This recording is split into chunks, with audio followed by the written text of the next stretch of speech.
ډیر اشیاء الله رب العزت په مختص مکه باندې داسې پیدا کړي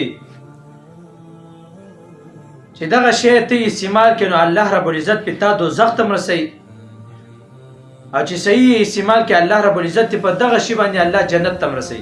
ګوره آسان مثال دا موبایل دی، کدا موبایل ته صحیح استعمال کا د دین مسائل دی پیاوریدا، دغه رنګه بیانونه دی پیاوریدا، کال لپاره دی استعمالاو، د نور ښه اشیاء د لپاره دی استعمالاو، نو دا موبایل له دین به ډیر څه زده کې پاغه باندې به عمل وکي، رب عزت پرې جنت ته ورسي، جنت په الله درکې. او کو دا موبایل دا ته غلط استعمال کا، غلطي ویډیوګانې په ګوري، غلطي استعماله، نو دا موبایل له الله بری د دې د وجنه جهنم ته ورسي. نو ګوره دقشن الله کورونه دی په مختص مکه باندې ډیر شي زګونه دي، خو یقین یو د الله رب العزت کور دی. الله رب العزت دا کورونه دی د پاره دي چې تراشه په دې کې عبادت وکي. کو چرته کې ته عبادت نه کې ترازی موبایل استعمال دوله، ترازی ورانیلا، ترازی د دې د پاره چې جرګي پکې وکي، جګړې پکې وکي، دې د پاره راځي. نو ګوره دقل الله کور دی چې عبادت پکې کې نو زیبه دي جنت دی، خو چې جګړې پکې کې راځي نور غلط کارونه پکې نو د دې الله په کور په وجه باندې ور زیات وزخي.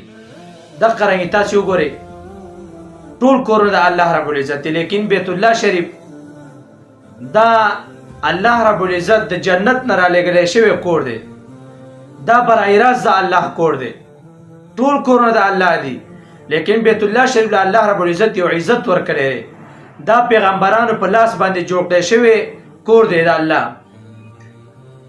نو دې کور ته خلک د دنیا د ګوټ ګوټ ناراضي، دغه بیت الله شریف په وجه باندې به الله رب العزت د قیامت پر ورځ باندې ډیر خلک وبخي، ډیر خلکو ته الله رب العزت مغفرت وکي. لیکن بیت الله شریف په وجه باندې خلک لاړ شي هلته. دې تاسو وګورئ کنه بیت الله شریف کې ناسته او د پبجي کوي.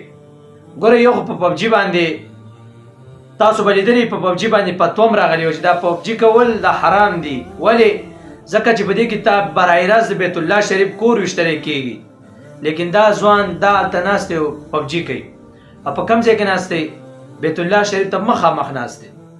دا څومره د گمراهۍ خبره ده. نو ګوره دا الله د کور د وجنه تا ته الله جنت هم درکې او عبادت ته وکړه، لیکن الله کور دی، د الله په کور کې دی هغه کارونه کول چې الله په خپه کېږي، نو یو نه یو ورځ به د خامخ الله رب العزت په دنیا کې رانیسي او په آخرت کې به د ځای به جهنمي.